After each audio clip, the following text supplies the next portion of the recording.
Alhamdulillah Alhamdulillahilladzi arsala rasulahu bil huda wa dinil haq liyudhhirahu 'alad dini kullihi wa kafa billahi shahida wa kafa billahi wakila. Asyhadu an la ilaha illallah wahdahu rabbi la syarika lah wa asyhadu anna Muhammadan 'abduhu wa rasuluhu alladzi la nabiyya ba'dah. Rabbi israh li sadri wa yassir li amri wahlul 'uqdatam min lisani yafqahu qawli. Allahumma ij'al hadha istima'ana istima'an marhuma waj'al tafarruqana min ba'dihi tafarruqan ma'suma wa la taj'al fina wala min bainina syakiyan wala mahruma. Amma ba'du. Hadirin dan hadirat, saudara dan saudariku yang dimuliakan Allah Subhanahu wa taala. Alhamdulillah, pada malam hari ini kita dipertemukan kembali di majlis ilmu di Masjid Al-Khair, dan insyaallah saya berhusnudzan kepada antum datangnya ke tempat ini dalam rangka talabul ilmi. Salawat ring salam marilah kita hadirkan untuk Nabi besar Muhammad sallallahu alaihi wasallam. Allahumma salli ala Muhammad wa ala alihi wa sahbihi wa man sara ala nahjihi ila yaumiddin. Pembahasan pada malam hari ini masih membahas tentang akhir zaman, bicara tentang bulan Ramadan yang akan berlaku di tahun ini. Karena kalau seandainya melihat 10 tahun Ramadan ke belakang, tidak antum jumpai pertengahan Ramadan itu hari Jumat, dan itu baru kita temui di Ramadan insyaallah tahun ini. Antum bisa cek kalender bahwa Ramadan tahun ini pertengahannya jatuh di hari Jumat. Ketika Ramadan ini akan jatuh di hari Jumat, maka kemudian beredarlah hadis Nabi sallallahu alaihi wasallam yang sangat-sangat mengkhawatirkan, sangat-sangat menakutkan. Saya akan bacakan hadisnya dulu. Disebutkan dalam sebuah riwayat dari Abdullah ibn Mas'ud radhiyallahu anhu, "Idza kanat sayhatun fi Ramadan fa innahu yakunu ma'ma'atun fi Syawwal wa tamyizul qabaili fi dzil qa'dati wa tusfaqud dima'u fi dzil hijjati wal muharram wa mal muharram yaquluha thalathan hayhata hayhat yuqtalun nasu fiha harjan wa harjan. Qulna wa ma sayhatu ya Rasulullah? Qala haddatun fin nisfi min Ramadan lailata jum'atin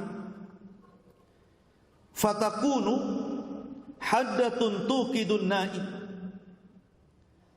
wa tuqidul qa'im wa tukhrijul awatiqa min khudurihinna fi lailati jum'atin fi sanatin kathirati zalazili fa idza sallaitumul fajra min yaumil jum'ati fadkhulu buyutakum wa aghliqu abwabakum wa suddu kuwakum."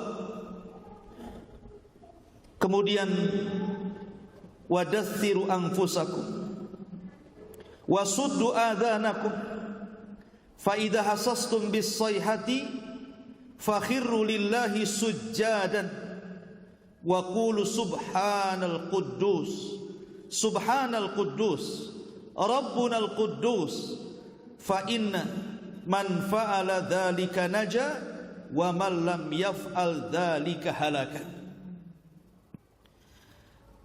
Ma'asyiral muslimin yang dimuliakan Allah Subhanahu wa taala, dari Abdullah ibnu Mas'ud, perhatikan hadis ini, ngeri kalau kita baca.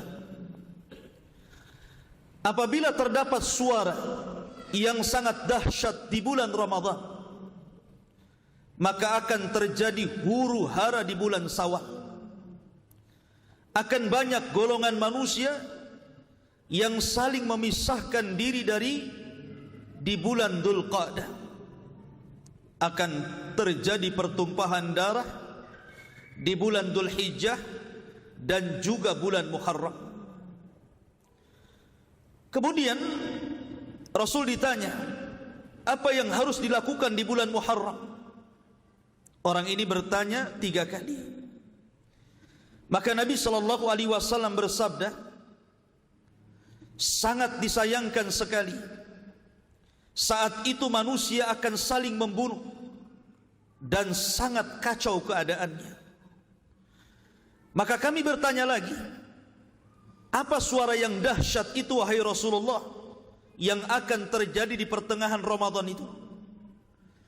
Maka Rasul mengatakan suara itu terjadi di pertengahan bulan Ramadan, bertepatan dengan malam Jumat, dan suara dahsyat ini akan membangunkan orang-orang yang sedang tidur, menjatuhkan orang-orang yang sedang berdiri, menjadikan para wanita-wanita terhempas dari kamar-kamar mereka.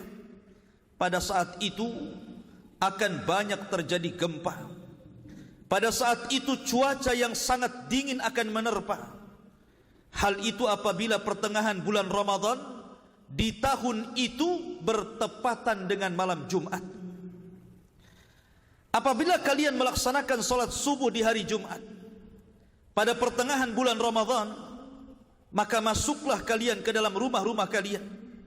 Kuncilah pintu-pintu rumah kalian, tutuplah jendela-jendela rumah kalian, dan selimutilah diri-diri kalian, serta tutuplah telinga-telinga kalian. Apabila kalian merasa ada suara dahsyat, maka bersungkurlah sujud kepada Allah Subhanahu wa taala seraya berzikir, Maha suci Allah, Maha suci Allah, Maha suci Allah, Maha suci Allah, wahai Rabb kami, Maha suci Allah. Ma'asyiral muslimin yang dimuliakan Allah Azza wa Jalla, hadis ini dijadikan sandaran oleh sebagian duat tentang akan terjadi huru hara di tahun 2020. Dari sekarang Ramadan tinggal berapa bulan? 4 bulan. 4 bulan lagi. Betul. 4 atau 5? 4 bulan lagi. Masya Allah. 4 bulan lagi dari sekarang akan terjadi huru hara dahsyat menurut hadis ini. Masalahnya ikhwatu fillah muliakan Allah Azza wa Jalla, hadis ini apakah derajatnya sahih ataukah derajatnya dhaif? Kalau seandainya hadis ini sahih, maka tentu kondisinya akan mengerikan, karena akan terjadi di pertengahan bulan Ramadan itu suara yang sangat dan maha dahsyat.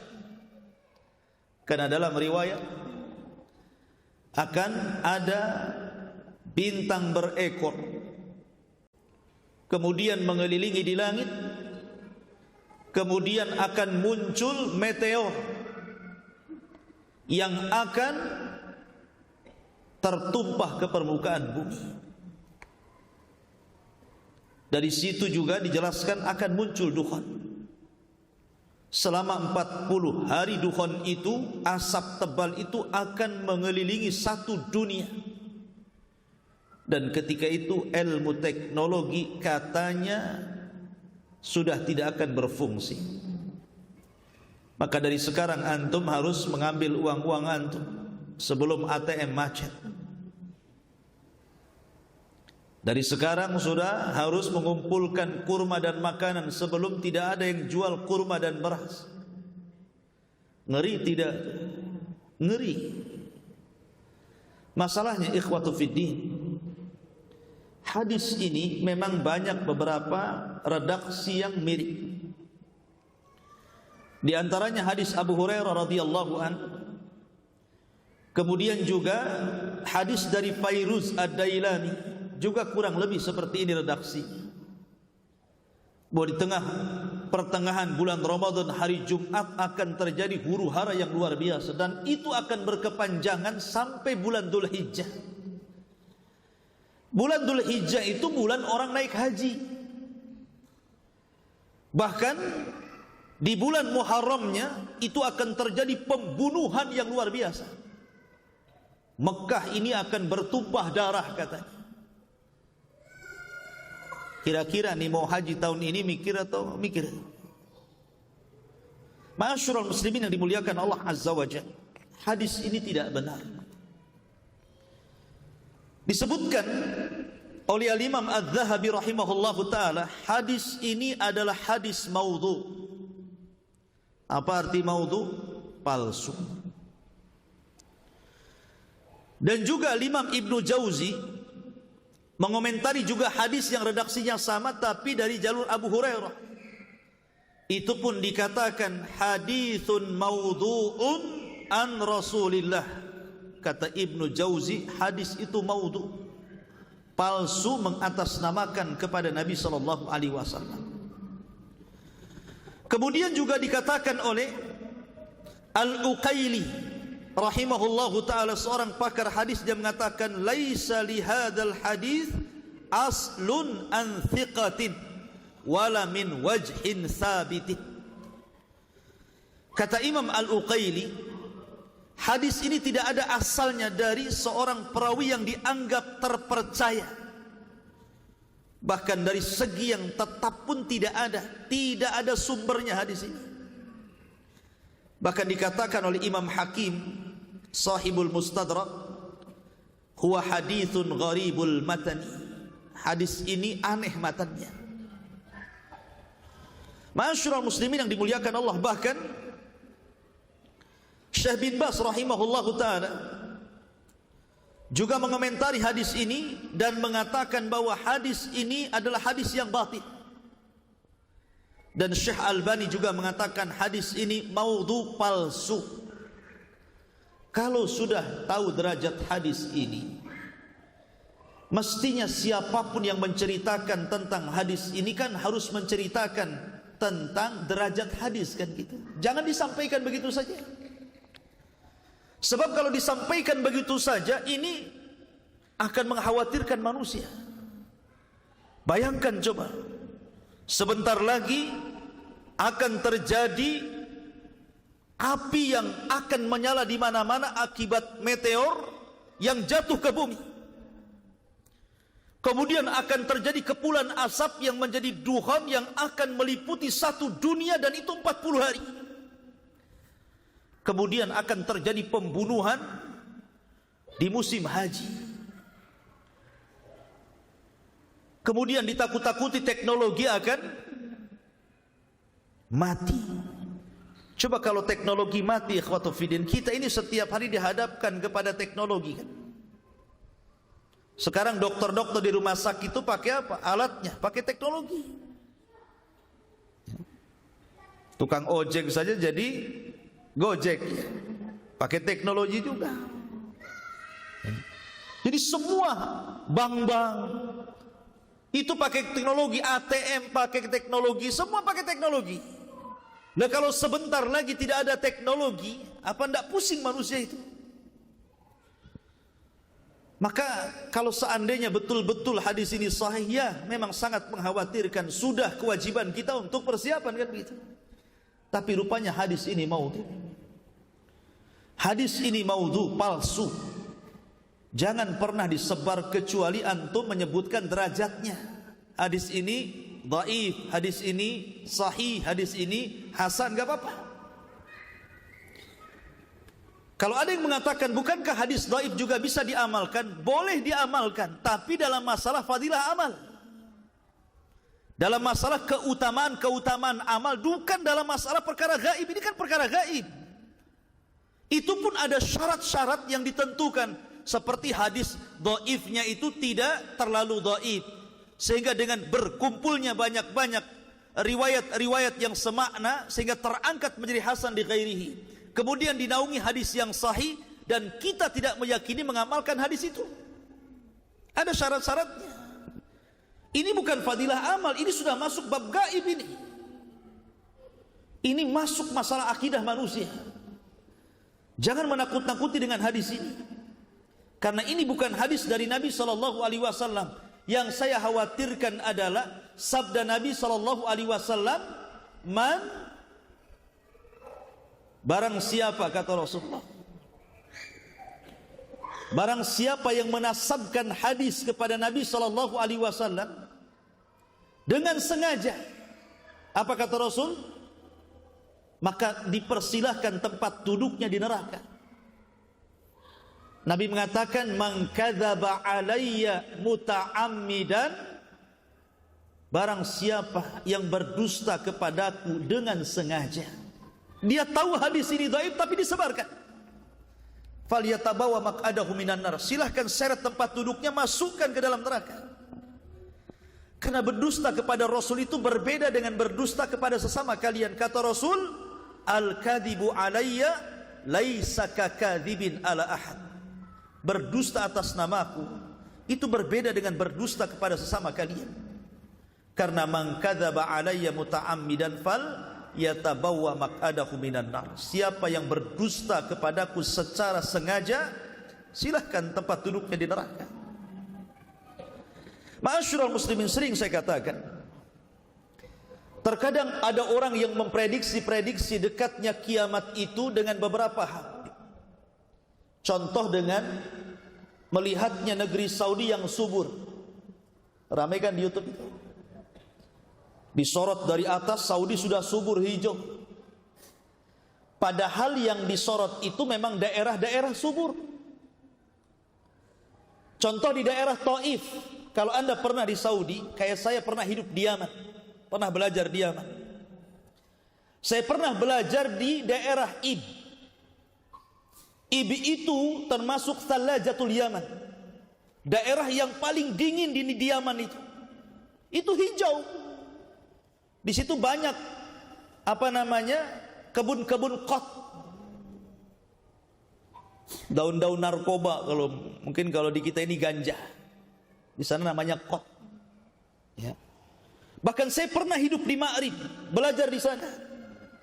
Ma'rib itu gersang, tetapi bisa jadi subur dengan perairan.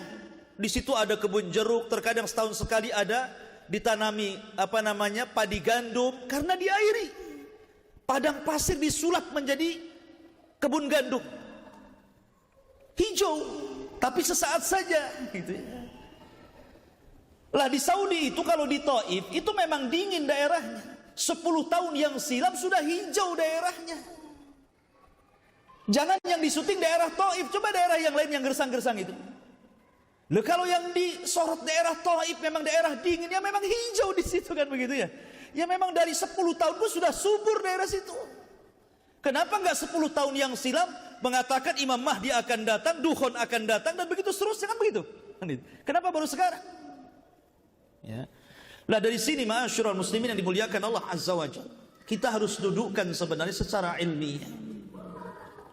Kita yakin kiamat akan datang dan kita perlu persiapan. Karena ketika seorang Arab Baduy datang kepada Rasulullah bertanya, ya Rasulullah, mata sa'ah, Rasul kapan kiamat? Rasul tidak mau jawab sampai 3 kali.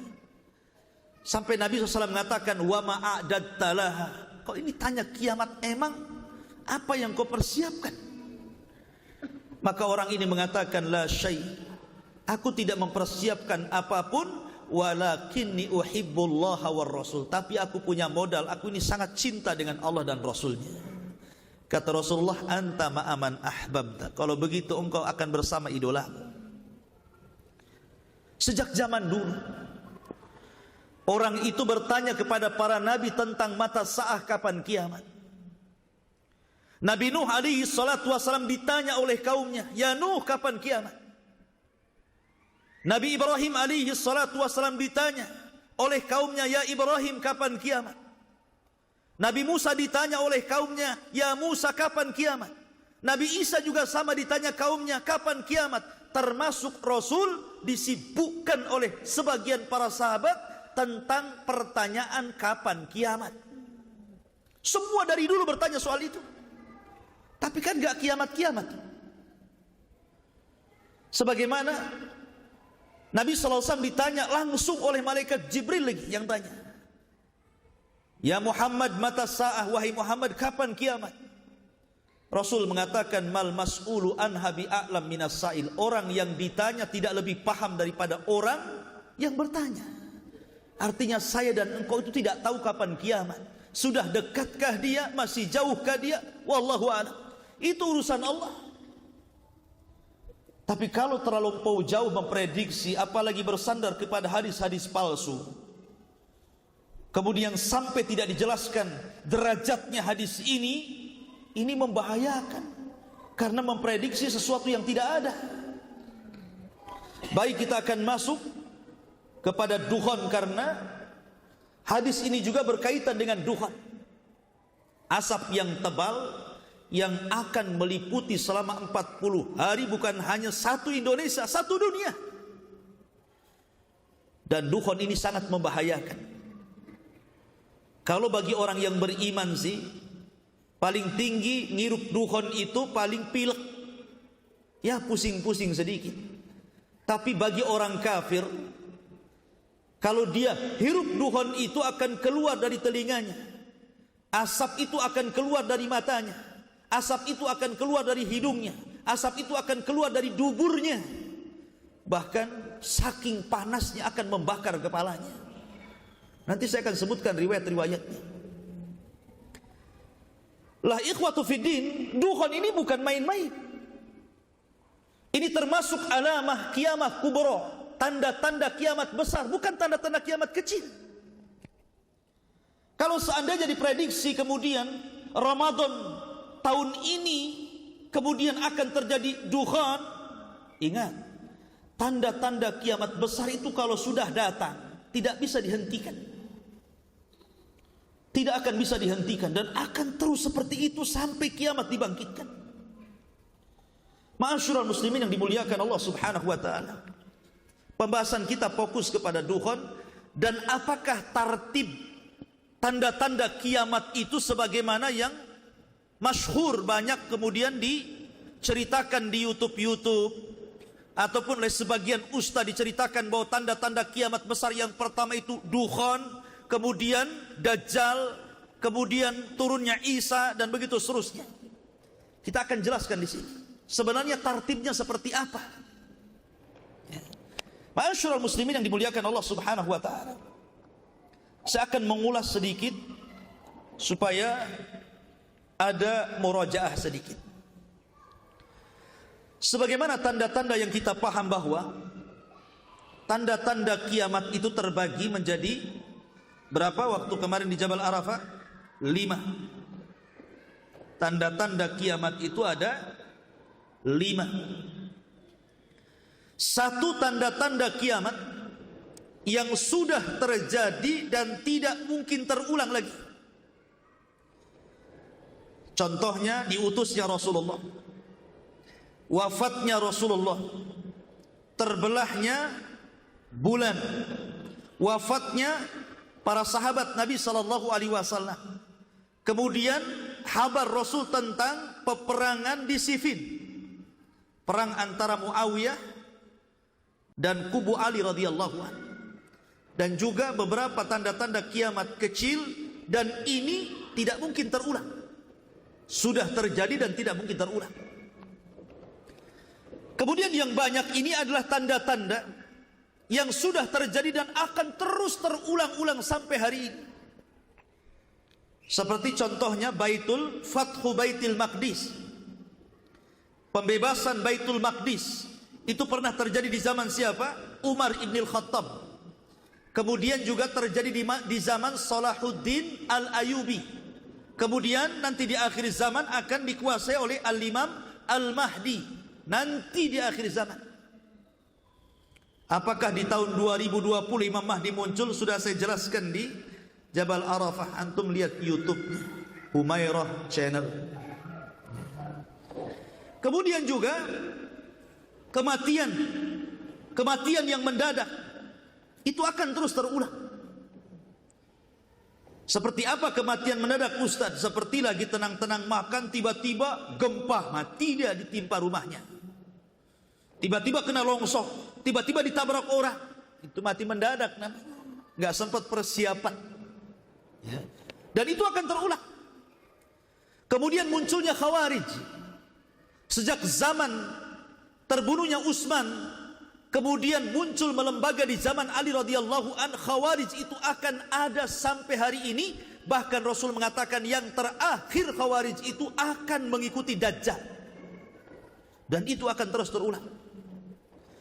Kemudian juga banyaknya peperangan, pembunuhan sesama kaum muslimin. Gara-gara perkara kecil bunuh-bunuhan. Bahkan yang lebih sadis, ada anak membunuh orang tua atau sebaliknya. Padahal dia muslim atau muslimah. Kemudian juga diaul amanah, hilangnya amanah. Kemudian juga anak yang durhaka dengan orang tua. Kemudian orang berlomba-lomba membangun bangunan tinggi-tinggi. Kemudian juga jeleknya perekonomian. Kemudian persaksian palsu. Kemudian banyaknya orang bakhil. Kemudian diangkatnya ilmu sedikit demi sedikit. Kemudian juga seorang istri ataupun seorang suami yang durhaka kepada orang tua karena istrinya. Itu alamat kiamat juga. Suami durhaka sama orang tuanya gara-gara istrinya. Ya. Kemudian juga termasuk dihalalkannya zina, dihalalkannya sutra untuk laki-laki. Kemudian juga masjid dimegah-megahkan tapi kosong. Kemudian menara ditinggi-tinggikan, mushaf mulai ditinggalkan. Kemudian juga banyaknya orang yang hafal Quran tapi ahli fikih sedikit, para ulama sedikit. Termasuk juga ketika para pemimpin dipegang oleh orang-orang jahil. Kemudian dekatnya zaman. Tahu-tahu sore, tahu-tahu siang, tahu-tahu pagi. Tahu-tahu ngaca dah tua. Itu kan karena cepat zaman itu. Ya. Kemudian juga terlalu dekatnya pasar. Sekarang kalau antum ke pasar, tidak perlu ke pasar. Mau pesan apa? Pizza di rumah. Sudah ada aplikasinya. Datang tuh, tinggal bayar. Ya. Ini terjadi perang di luar. Ini ramai banget. Ya. Kemudian juga banyaknya dusta, banyaknya gempa, kemudian juga banyaknya gerhana, kemudian banyaknya perempuan. Perempuan menyerupai laki-laki, laki-laki menyerupai perempuan, dan banyaknya fitnah di mana-mana. Ini tanda-tanda akan terulang-ulang tuh yang seperti ini. Kemudian yang ketiga, ada alamat yang belum terjadi, dan itu mendekati kepada kiamat besar, mendekati kepada tanda-tanda kiamat besar.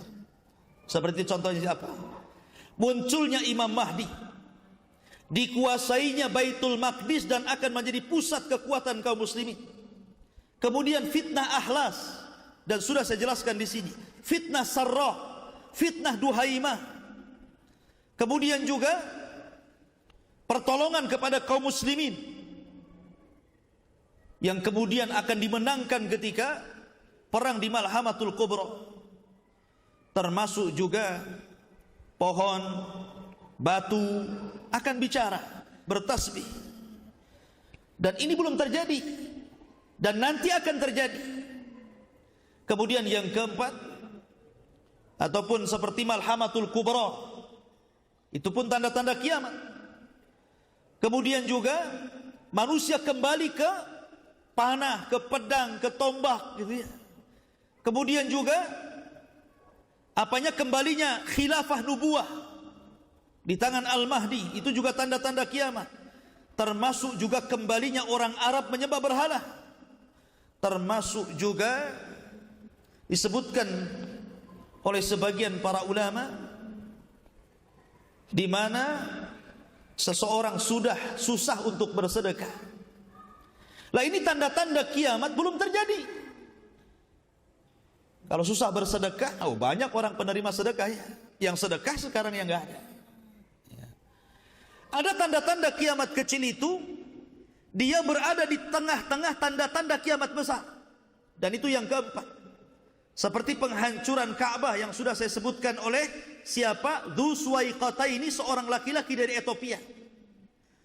Ataupun diangkatnya Al-Quran, diangkatnya mushaf dari dada-dada dan dari tulisan. Bahkan Rasul mengatakan nanti akan ada satu malam Al-Quran akan diangkat tulisannya dan hafalannya. Sehingga baca Quran hilang tulisannya, mau ngapal Quran hilang hafalannya. Kemudian Islam akan hilang dan tinggal namanya. Kemudian juga akan datang seorang laki-laki dari Qahtan yang akan memimpin di akhir zaman. Termasuk juga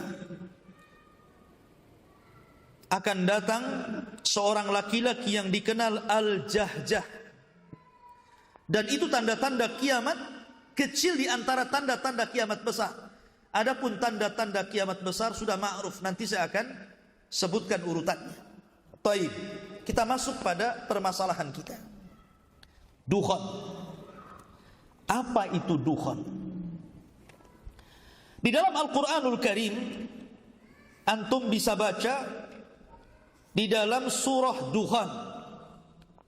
Surah Dukhan ayat yang ke-10 sampai 16.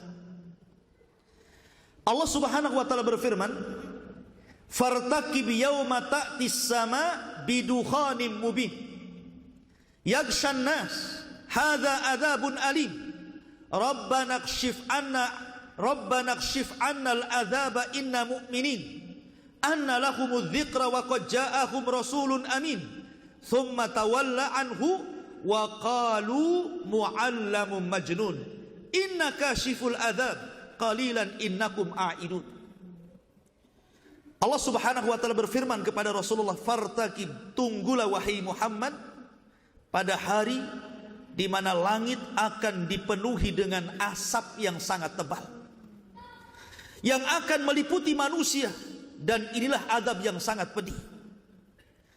Kemudian mereka pun berdoa agar azab itu dihilangkan. "Ya Rabb, hilangkan azab itu dari kami dan kami akan beriman." Kemudian Allah mengatakan, "Anna lahumudz dzikra wa qad ja'ahum rasulun amin." Bagaimana mungkin menerima peringatan padahal sebelumnya telah datang seorang rasul yang amanah kepada mereka. Kemudian mereka pun berpaling dan mengatakan bahwa Rasul itu adalah orang gila. Maka Allah mengatakan, sesungguhnya kami yang telah menghilangkan azab, tapi kembali kalian menjadi ingkar. Yauma nabshitul yauma nabtishul batshatal kubra inna muntakimun. Kami akan menghantam mereka dan kami akan membalas dengan balasan yang setimpal. Ikhwatu fiddin, surah Dukhan ini adalah dalil dari Al-Quran tentang adanya asap. Adapun dalam hadis Nabi SAW banyak sekali. Di antaranya adalah hadis Abu Hurairah radhiyallahu anhu. Nabi SAW bersabda, "Badiru bil a'mali sittan." Segeralah kalian beramal sebelum datang 6 perkara. Yang pertama, tulu'us syamsi min maghribiha, terbitnya matahari dari arah barat. Yang kedua, dukhan. Nah, di sini disebutkan dukhan.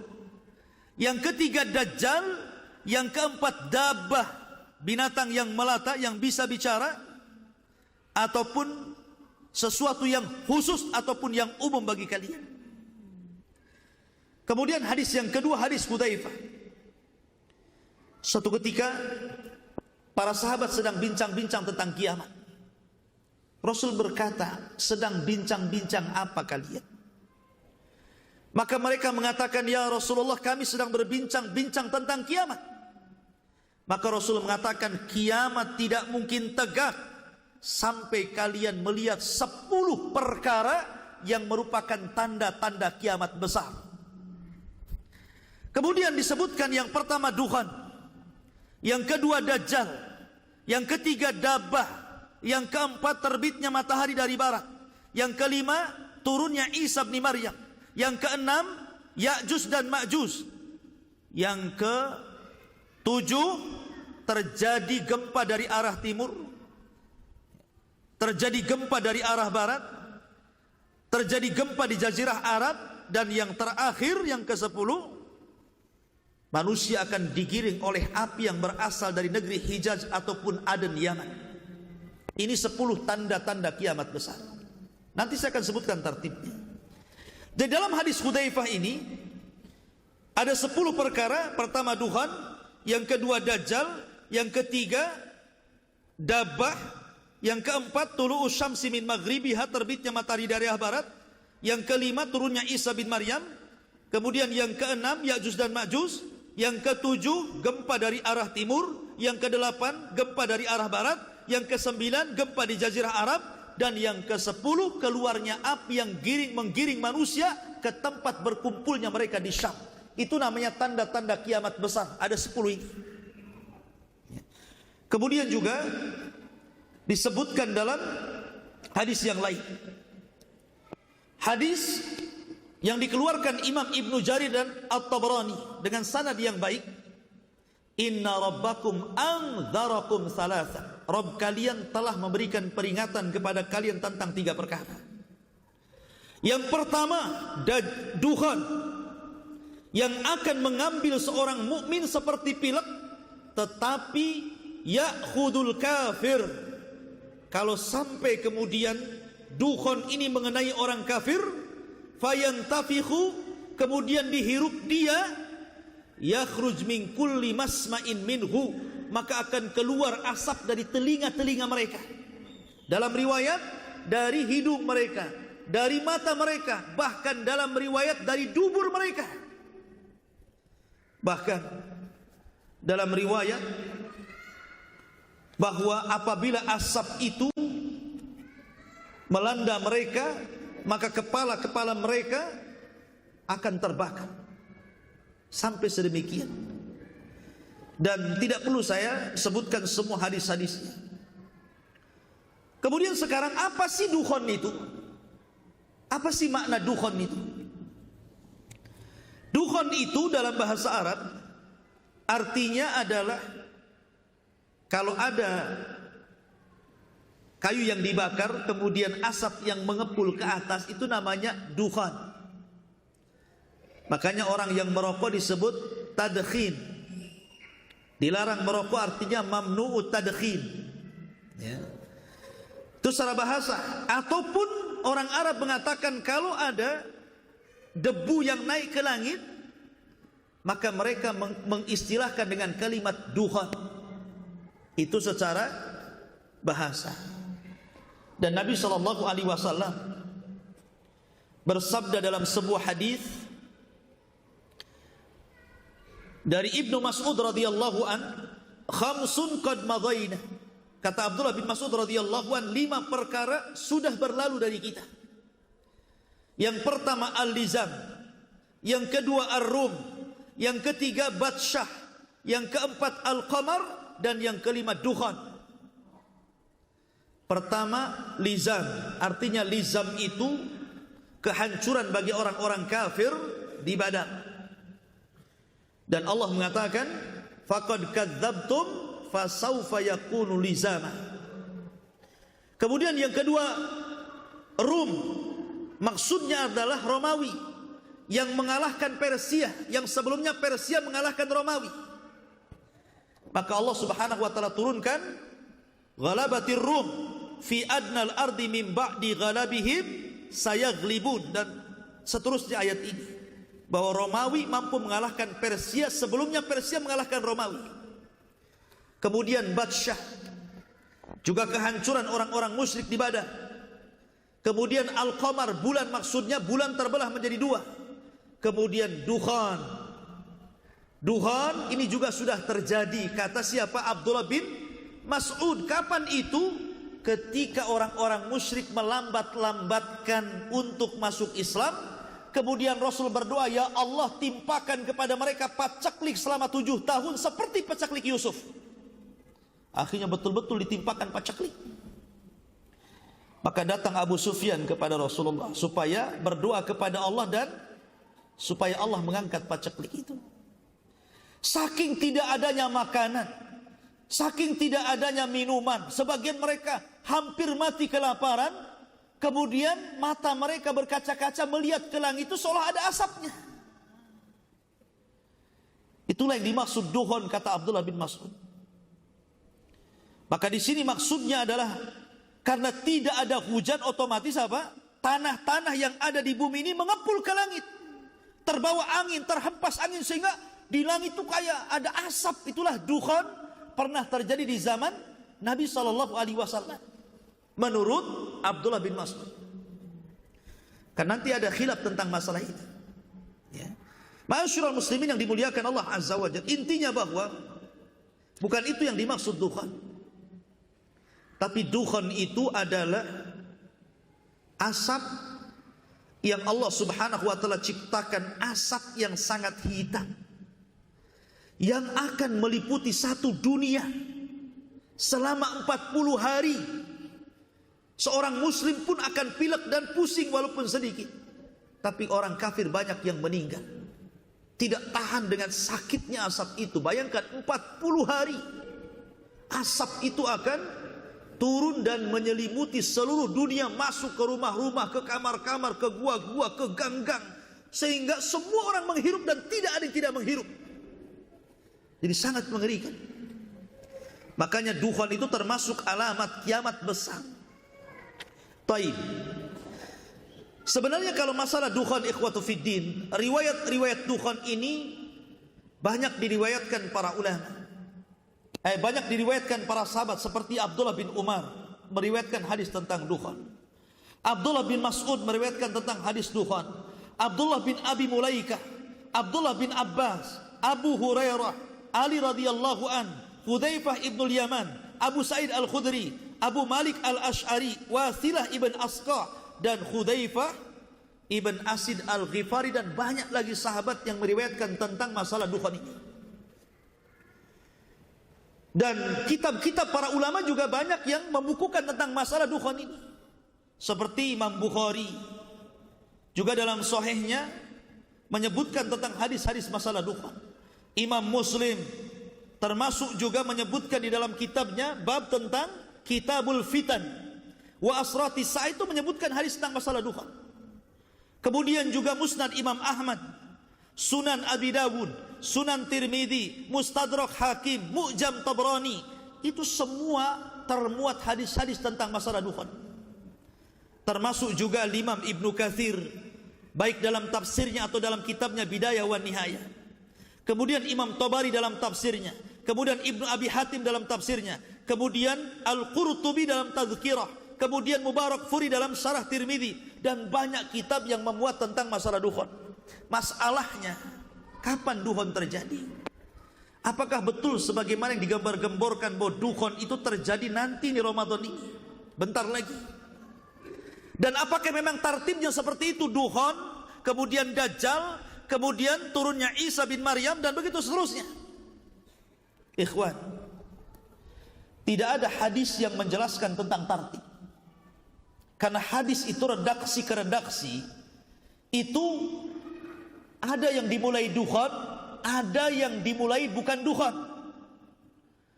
Yang dimulai dengan duhan saja pakai kalimat dzakarah, menyebutkan, artinya Rasul tidak menyebutkan tartibnya seperti itu. Lalu siapa yang menyusun pertama duhan, kedua Dajjal, ketiga Isa? Siapa? Kok muncul tartib seperti itu? Ini semua kembali kepada ijtihad para ulama. Kalau ijtihad para ulama berarti bisa benar bisa salah. Karena Rasul tidak menyebutkan 1, 2, 3, 4, 5, 1 duhan. Enggak. Memang ada yang seperti itu, tapi dalam riwayat yang lain tidak disebutkan. Kenapa tidak disebutkan semua riwayat duhan dulu? Kalau memang dia nomor 1. Ada memang riwayat dukhon pertama, tapi tidak semua riwayat meletakkan dukhon pertama. Ada yang meletakkan dajjal pertama, ada yang mengatakan tulu'us syamsi min maghribiha pertama gitu ya. Jadi tidak bisa kita pastikan mana duluan. Tetapi saya akan mengambil pendapat yang paling cantik dalam ini. Pendapat Imam Ibnu Hajar. Imam Ibnu Hajar pengarang kitab Fathul Bari, syarah daripada Sahih Al-Bukhari. Siapa yang tidak kenal Al-Hafidh Ibnu Hajar Al-Asqalani, pengarang kitab Bulughul Maram? Banyak karyanya. Apa kata beliau? Tanda-tanda kiamat besar itu terbagi menjadi 3. Tanda-tanda kiamat besar terbagi menjadi 3. Ada tanda-tanda yang menyebar di bumi, ada tanda-tanda yang menyebar di langit, dan ada tanda-tanda yang menunjukkan hanya beberapa langkah kepada terjadinya kiamat besar. Adapun tanda-tanda yang awal, kata beliau, tanda-tanda awal yang akan merubah tatanan bumi. Pertama, keluarnya Dajjal.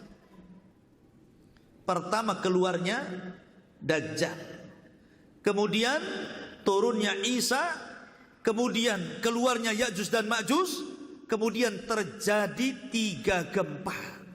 Ini kalau 4 perkara muncul, maka akan merubah tatanan bumi. Yang kedua, tanda-tanda yang akan merubah tatanan langit dari tanda-tanda kiamat besar. Pertama, dukhon. Yang kedua, terbitnya matahari dari arah barat. Yang ketiga, keluarnya dabbah, binatang melata yang bisa bicara. Yang ketiga, yang ketiga, keluarnya dabbah itu. Ini yang akan merubah tatanan langit. Dan yang terakhir, tanda kiamat yang mendekati kepada kiamat besar. Dan itu dimulai dari api yang menggiring umat manusia dari Yaman ke Syam. Nanti manusia akan berkumpul di situ dan Allah kiamatkan. Dan ini dengan cara, jadi tartib ini, kata Imam Ibnu Hajar, adalah tartib yang disebutkan oleh Al-Imam At-Tayyibi. Imam At-Tayyibi ini termasuk ulama hadis, ulama tafsir, ulama bayan, dan dia yang mensyarah kitab Miskatul Masabi, dia juga yang mensyarah kitab Al-Kasyaf, dia juga memiliki khulashah dalam usulul hadis. Memang ulama besar. Dan itu disebutkan oleh Al-Imam Ibnu Hajar rahimahullahu ta'ala. Jadi posisi dukhon itu di tengah, bukan di awal. Jadi kalau kita urut, Dajjal dulu, kemudian turunnya Isa, kemudian keluarnya Ya'juj dan Ma'juj, kemudian gempa dari arah barat, gempa dari arah timur, gempa dari jazirah Arab, baru kemudian dukhan. Setelah itu terbitnya matahari dari arah barat, setelah itu keluar dabbah, dan yang terakhir api yang menggiring manusia sampai ke Syam. Begitu tartibnya. Kenapa jadi dukhan dulu? Ini tartib ulama. Lah yang ini saja ijtihad ulama ini. Karena dalam masalah tartib ini ulama sangat dahsyat perselisihannya. Tidak bisa diprediksi ini yang pertama, ini yang kedua, ini yang ketiga. Semua punya prediksi masing-masing, punya tartib masing-masing maksudnya. Jadi jangan kemudian seolah-olah pasti akan terjadi dukhan di tahun 2020. Ya memang ada sebagian orang yang memastikan, ada yang kemudian tidak memastikan. Yang tidak memastikan dari segi bahasa seolah-olah memastikan masalahnya, kan begitu. Ya. Bahasa retorikanya itu seolah-olah memastikan, padahal dia sudah ngomong, ya mudah-mudahan prediksi dia salah. Tapi habis itu kemudian menakut-nakuti manusia. Begini, begitu, begini. Harus kumpulkan kurma 1 tahun, nanti kalau kelaparan kan sudah banyak kurma katanya. Ikhwatu fiddin, ini perkara gaib. Ya. Ini bukan perkara-perkara enteng, ini perkara keyakinan. Ma'asyiral muslimin yang dimuliakan Allah Azza wa Jalla. Adapun tentang masalah perselisihan dukhan. Pertama, ulama mengatakan bahwa dukhan itu sudah pernah terjadi. Dukhan itu pernah terjadi. Kapan? Di zaman Nabi SAW, dan itu adalah pendapat siapa? Pendapat dari Abdullah bin Mas'ud. Sudah terjadi dukhan itu. Dan pendapat Abdullah bin Mas'ud ini dikuatkan oleh Imam Ibnu Jarir At-Tabari. Dia kuatkan pendapat Ibnu Mas'ud ini, bahwa dukhan sudah terjadi dan tidak mungkin ada lagi. Sebagaimana hadis Nabi SAW, perkataan Abdullah bin Mas'ud yang tadi saya katakan, ada 5 perkara yang sudah berlalu, salah satunya dukhan. Kemudian pendapat yang kedua, dan ini pendapat kebanyakan atau mayoritas para ulama salafan wa khalafan, baik ulama salaf atau ulama yang khalaf yang sekarang, seperti dahulu Ali bin Abi Thalib, kemudian Abdullah bin Abbas, kemudian Abu Sa'id Al-Khudri. Dan ini juga dikuatkan oleh Al-Hafidh Ibnu Katsir. Abdullah bin Umar juga berpendapat seperti ini, ya. Dukhan itu, kata mereka, annad dukhan huwa minal ayatil muntadharah allati lam ta'ti ba'd. Dukhan itu adalah tanda-tanda dari tanda-tanda kiamat besar yang belum terjadi. Kapan terjadinya? Nanti sebelum matahari terbit dari arah barat, bukan dari permulaan. Ya. Ini pendapat yang kedua. Pendapat yang ketiga menggabungkan 2 pendapat ini, bahwa dukhan itu ada 2. Ada dukhan yang sudah terjadi di zaman Rasul, dan ada dukhan yang merupakan tanda-tanda kiamat, dan itu akan terjadi nanti. Dan ini adalah pendapat An-Nawawi, kemudian Imam Qurtubi dalam tafsirnya, dan juga At-Tabari juga menguatkan pendapat ini. At-Tabari punya 2 kata-kata. Dia menguatkan pendapat Abdullah bin Mas'ud, dan juga dia menguatkan pendapat ini. Ma'asyiral muslimin yang dimuliakan, tetapi yang rajih wallahu a'lam, bahwa dukhan itu belum terjadi. Kali ini maksud tanda-tanda kiamat besar belum terjadi. Baik, kita akan bercerita tentang tartib dari tanda-tanda kiamat. Pertama, tanda-tanda kiamat dimulai dari munculnya Dajjal. Tidak ada satupun nabi melainkan pasti akan memperingatkan umatnya akan kemunculan Dajjal. Karena fitnah Dajjal ini fitnah yang bukan fitnah biasa, tapi fitnah luar biasa. Memfitnah setiap agama manusia. Awalnya mengaku nabi dan akhirnya mengaku Tuhan.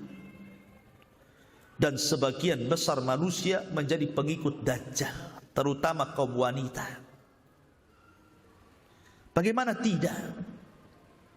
Sebelum kedatangan Dajjal akan terjadi 3 tahun kekeringan.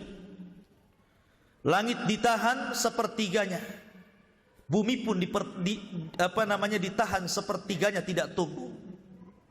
Tahun kedua, langit ditahan 2/3-nya, bumi pun ditahan 2/3-nya tidak tumbuh sehingga kering kelontang.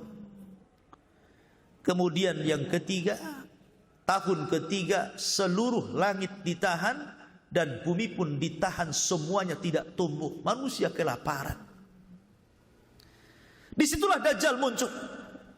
Kemudian Dajjal akan datang kepada sebuah perkampungan yang sudah hancur ekonominya, sudah tidak bisa lagi ditanami kebun dan ladangnya, tidak ada makanan yang akan dimakannya. Kata Dajjal, kalau kalian beriman kepada aku, kusuburkan tanah kalian, kugemukkan hewan-hewan kalian, kuberikan kalian pembendaharaan yang ada dalam bumi. Mau apa? Emas, perak, jamrud. Gimana orang tidak kufur saat seperti itu? Jangankan saat-saat seperti itu, ada gempa tsunami saja, datang orang Nasrani datang orang yang hendak memurtadkan orang, hanya diberikan satu karung beras, satu pakaian, suruh murtad mau kadang-kadang. Ini jelas-jelas ini kondisinya kan begitu ya. Ya pasti akan menyangka Dajjal itu Tuhan. Kata Dajjal hujan-hujan, kata Dajjal tumbuh-tumbuh, kata Dajjal keluar emas. Nah, kan itu. Kalian ingin berjumpa dengan bapak dan ibu kalian yang sudah meninggal? Dajjal tinggal mengatakan kepada kuburannya, hiduplah kalian. Hidup tuh bapak kita, ibu kita, saudara kita, anak kita yang kita cintai. Tapi hakikatnya bukan mereka, itu syaitan yang tasyakul menyerupai keluarga kita, kemudian mengatakan, nah ikutilah orang ini, dia Tuhan kita. Jadi banyak orang yang ikut Dajjal. Dari sinilah kenapa kita disuruh berlindung dari Dajjal. Setiap kita sholat, di penghujung sholat kita sebelum salam, kita berlindung dari fitnah Dajjal. Setiap hari Jumat kita disuruh membaca awal atau akhir 10 surah Al-Kahfi dalam rangka perlindungan Dajjal. Jadi Nabi SAW sudah mengatakan fitnah ini besar. Kata Rasul, kalau aku hidup ku bunuh Dajjal, tapi kalau seandainya aku meninggal, kalian yang akan melawan Dajjal, dan kalian tidak akan sanggup. Karena Dajjal tidak bisa mati kecuali seorang Nabi yang membunuhnya, Isa bin Maryam. Kemudian Dajjal berhasil mengalahkan Imam Mahdi, sehingga Imam Mahdi harus tinggal di Bukit Tur dan para prajuritnya yang bersembunyi. Ketika kemudian tidak ada jalan lain kecuali harus jihad, mati syahid atau hidup mulia, maka ketika menjelang subuh turunlah Isa bin Maryam. Tugasnya Isa itu yang pertama kali membunuh Dajjal. Selama 40 tahun dia akan tinggal di bumi. Lain dengan Imam Mahdi 7 tahun saja. Tugas pertama membunuh Dajjal. Baru ada tugas yang lainnya, membunuh babi, mematahkan salib, dan akan memimpin kaum muslimin, dan akan memasukkan Islam sebagian ahli kitab. Wa in min ahlil kitab illa la yu'minan nabihi qabla mautihi. Dan sebagian ahli kitab itu akan beriman kepada Islam sebelum kematian Isa. Dan Isa akan memimpin kaum muslimin setelah meninggalnya Imam Mahdi. Ketika di zaman Isa inilah, belum lagi Isa wafat, Allah kemudian hancurkan benteng yang dibangun oleh Dzulqarnain. Di balik benteng itu ada 2 kabilah besar. Satu kabilah Ya'juj dan yang kedua kabilah Ma'juj. Jumlah mereka banyak. Satu di antara kita 999 dari mereka. Banyak. Kata Rasul, kaum ini tidak bisa diperangi dan tidak bisa dibunuh, saking banyaknya. Sehingga kemudian banyak orang-orang yang di luar rasnya dibantai, dibunuh dan dimakan, kanibal. Sampai merasa bahwa dia sudah membunuh di luar rasnya, tidak ada satupun hidup. Orang-orang yang hidup di bumi, dia sombong kemudian menatap langit dan mengatakan, qatalna man fil ardi sanaqtuluhu man fis sama. Kami sudah membunuh semua orang yang ada di bumi, kau juga ya yang di langit kami akan bunuh juga, katanya. Maka mereka mengarahkan tombak, panah, lembing, dilempar. Wa makaru makran wa makarna makran wallahu khairul makirin. Mereka hendak membuat makar, Allah pun buat makar. Panah mereka disedot sampai tidak kelihatan di balik awan. Kemudian dikembalikan lagi seolah-olah ujungnya sudah berlumuran darah. Pada Allah sengaja membuat itu, tidak ada orang yang mati. Maksudnya tidak ada makhluk yang mati di langit. Tapi mereka makin sombong, seolah-olah sudah membinasakan orang yang di langit. Maka disitulah Allah tampakkan kekuatannya. Allah kirim satu makhluk kecil namanya Naghaf, ulat, masuk di tengkuknya, satu mati-mati semua. Allah kok dilawan? Mana ceritanya? Siapa yang bisa melawan Allah? Ketika Ya'juj dan Ma'juj habis semuanya meninggal dunia karena diazab oleh Allah Subhanahu wa taala dengan ulat, maka kemudian Allah kirim burung-burung besar mengangkat jasadnya, dilempar tah ke mana wallahu alam, tah ke lautan, tah berantah di mana. Tapi kemudian Allah turunkan hujan, Allah bersihkan lagi bumi sehingga Isa bin Maryam dikembalikan lagi dalam kehidupan yang luar biasa. Tuba liman asya ba'dal masih. Beruntung orang-orang yang hidup di masa Isa bin Maryam hidup, di mana cangkang delima bisa masuk orang di dalamnya. Belum tahu cangkang delima? Sebesar apalah delima itu? Kalau cangkangnya orangnya bisa masuk, berarti delimanya besar. Seperti itu buah-buahan itu. Berarti kalau buah durian antum bisa tidur tuh di cangkangnya itu. Artinya bahwa itu barokah, betul-betul barokah. Dikembalikan lagi bumi itu sebagaimana aslinya, berkah di mana-mana. Sampai Isa bin Maryam kemudian meninggal dunia. Setelah Isa bin Maryam kemudian meninggal dunia, maka kemudian manusia kembali, sebagian mereka kufur dan sebagian mereka tetap beriman. Lah ketika itu orang dihebohkan karena di daerah yang sangat jauh nun di sana, di daerah barat, Khasfun bil Masyriq, di daerah timur, rupanya Allah Subhanahu wa taala kirim gempa, bukan hanya menghancurkan satu desa. Kayak Lombok itu kan satu kabupaten tuh, jadi bubur tuh. Ini bisa menghancurkan satu negara. Dari timur terdengar ada gempa satu negara rata. Maka orang pun heboh dengan berita tentang ada gempa yang bisa menghancurkan negara-negara. Baru saja mereka mendengar di arah timur itu terjadi gempa yang dahsyat, dari barat pula mereka mendengar bahwa sama di barat juga terjadi gempa hebat sehingga menghancurkan negara-negara. Setelah itu rupanya di Jazirah Arab pun terjadi gempa di mana-mana, satu dunia. Sehingga orang kemudian kesulitan tempat tinggal, kesulitan ekonomi, keadaan mereka miskin. Mulailah kemudian mereka semakin jauh, maka sebagian mereka semakin kufur, tapi ada juga yang masih istiqamah di situ. Maka dalam kondisi seperti itu, tiba-tiba Allah mengingatkan mereka agar mereka tobat. Fartaqib yauma ta'tis sama bidukhanin mubin. Di sinilah letak dukhan. Bukan di awal, di sini letak dukhan. Allah tiba-tiba mengirimkan dukhan. Satu dunia gelap dengan asap. Asap ini masuk ke rumah, ke gang, ke gua, ke jalan. Tidak ada satupun kecuali menghirup dukhan. Setiap hari banyak orang yang meninggal gara-gara menghirup dukhan ini. Ma'asyiral muslimin yang dimuliakan Allah Subhanahu wa taala. Akhirnya mereka pun mulai sadar, mereka sudah jauh dari Allah Azza wa Jalla. Mereka berdoa, Rabbana kshif anna al-adzab. Inna mu'minun. Ya Allah, ini orang-orang yang ahli maksiat ini berdoa, ya Allah, angkatlah azab ini, angkatlah asap ini, kami berjanji akan beriman. Lihat.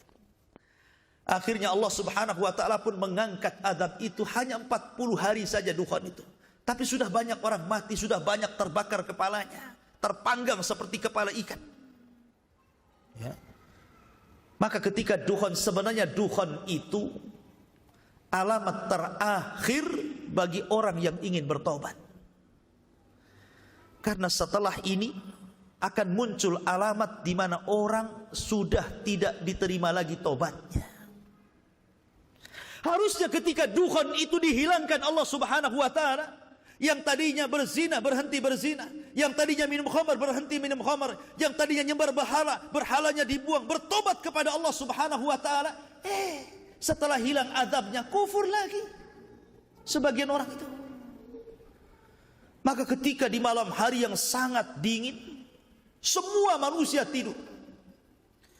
Ketika datang di waktu subuh, orang-orang yang beriman bangun sebagaimana kebiasaan mereka sholat subuh. Tapi orang-orang kafir munafik terlelap tidur. Baru mereka terbangun di jam-jam yang sudah lewat sholat subuh. Tapi langit masih gelap, seperti gerhana matahari total. Ditunggu sampai duhur, tidak ada juga matahari muncul. Ditunggu sampai asar, tidak muncul juga. Ditunggu sampai maghrib, tiba-tiba matahari harusnya tenggelam, tiba-tiba muncul dari arah barat. Di sini Allah Subhanahu wa taala menutup pintu tobat. Yauma ya'ti ba'du ayati rabbi. Pada hari di mana nanti akan datang tanda-tanda kuasa Allah Subhanahu wa taala, maka tidak akan bermanfaat lagi. La yanfa'u nafsun imanan. Maka jiwa tidak lagi bermanfaat keimanan sama sekali. Baik yang sebelumnya tidak beriman atau sudah beriman tapi belum beramal soleh, kata Allah, tidak bermanfaat lagi. Kalau sudah terbit matahari dan ada yang mengatakan 1 hari, ada yang mengatakan 2 hari, ada yang mengatakan 3 hari, maka semua manusia menangis. Kenapa menangis? Para dai berhenti berdakwah, para ustadz berhenti mengajar, orang-orang yang minum khamr berhenti mabuk, orang yang berzina berhenti berzina.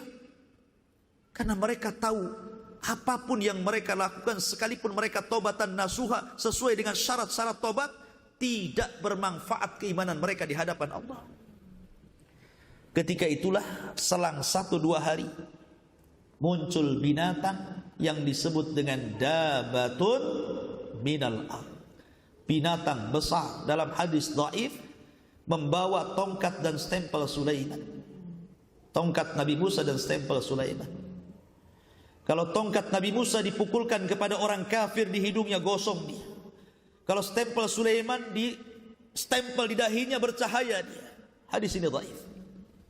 Ya. Kemudian setelah itu manusia terbedakan mana mukmin mana kafir. Quran diangkat, Islam tinggal namanya. Tidak ada yang mengenal syariat Islam, tidak sholat, tidak zakat. Mereka mengucapkan la ilaha illallah pun karena mendengar bapak moyang mereka mengucapkan kalimat itu. Ketika sudah tidak ada sholat, tidak ada haji, tidak ada apa-apa, apa yang diharapkan di dunia ini? Maka setelah itu apa yang terjadi? Maka tiba-tiba Allah kirim api dari arah Aden atau Hijaz, yang kalau di malam hari api terdiam, tapi di siang hari api itu menggiring sampai manusia tepat berdiri semua di padang yang disebut dengan Syam. Syam, negeri di mana manusia akan berkumpul di situ. Ketika itulah Rasul mengatakan la taqumus sa'ah illa ala syiraril khalqi. Tidak tegak hari kiamat kecuali akan ditimpakan kepada manusia yang paling buruk. Karena sebelum ini terjadi Allah akan kirimkan angin. Angin yang sangat dingin yang akan menerpa ketiak-ketiak orang-orang yang walaupun dalam hatinya memiliki sebiji dzarah keimanan, meninggal. Sehingga orang-orang yang beriman tidak pernah merasakan tiupan sangkakala pertama Israfil. Yang akan merasakan tiupan sangkakala Israfil itu adalah orang-orang kafir. Dan yang pertama kali mendengar tiupan itu adalah seorang laki-laki yang sedang memperbaiki bak minum untuk untanya. Tiba-tiba jatuh mati, disusul dengan orang yang di pasar, di jalan-jalan, kemudian di rumah-rumah. Bayangkan satu malaikat, kekuatannya sama, bahkan melebihi seluruh manusia dan seluruh jin. Kalau seluruh manusia dikumpulkan, dihidupkan kembali, seluruh jin dihidupkan kembali, kemudian kekuatan mereka dibandingkan dengan satu malaikat Israfil, maka malaikat Israfil jauh lebih kuat daripada kekuatan seluruh manusia dan jin. Sekali tiup, hancur, mati semua manusia, bahkan malaikat. Makanya Nabi SAW pernah tidak enak minum, tidak enak makan. Ditanya kenapa Rasul? Kata Rasul, bagaimana aku akan enak makan, tidur, sementara aku memikirkan Israfil sudah siap meniupkan trompetnya, memandang matanya ke arah, siap diperintah Allah Subhanahu wa taala. Al-qari'atu mal-qari'ah, wa ma adraka mal-qari'ah, yauma yakunun nasu kal farashil mabthus. Dan itu masuk kepada kiamat. Intinya bahwa tidak benar kalau dukhon itu akan terjadi di bulan Ramadan ini. Wallahu a'lam. Karena jelas hadisnya juga maudhu, palsu. Kemudian tartib ulama juga, ada yang mengatakan di awal, ada yang mengatakan di tengah, ada yang mengatakan di akhir. Wallahu a'lam, ini ijtihad para ulama. Sehingga kita tidak bisa memastikan bahwa tahun ini akan terjadi dukhon yang maha dahsyat. Hati-hati, hati-hati. Persiapkan. Ya betul, kita harus persiapan. Karena kiamat bagi kita itu bukan menunggu kiamat besar, bukan, tapi kematian. Kata Nabi SAW, "Idza mata ahadukum faqad qamat qiyamatu." Kalau seandainya meninggal salah seorang di antara kalian, berarti tegaklah kiamat untuk kalian.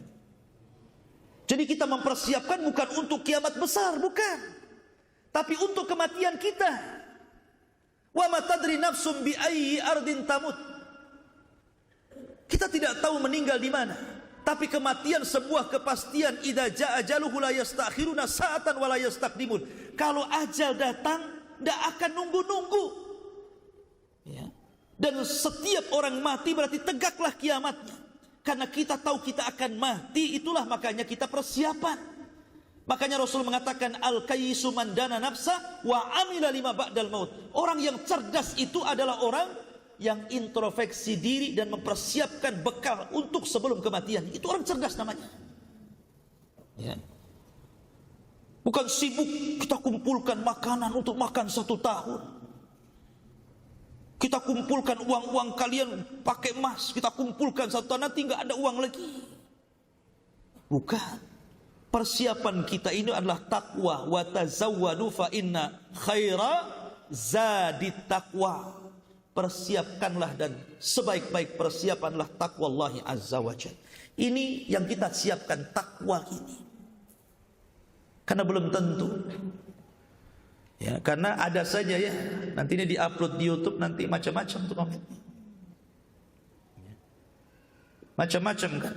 Seolah-olah kalau yang mungkin mengatakan tahun ini akan terjadi kiamat, ketika kita ngomong begini seolah-olah kita ini nggak percaya dengan kiamat. Tidak, kita percaya kiamat. Siapa yang tidak percaya kiamat?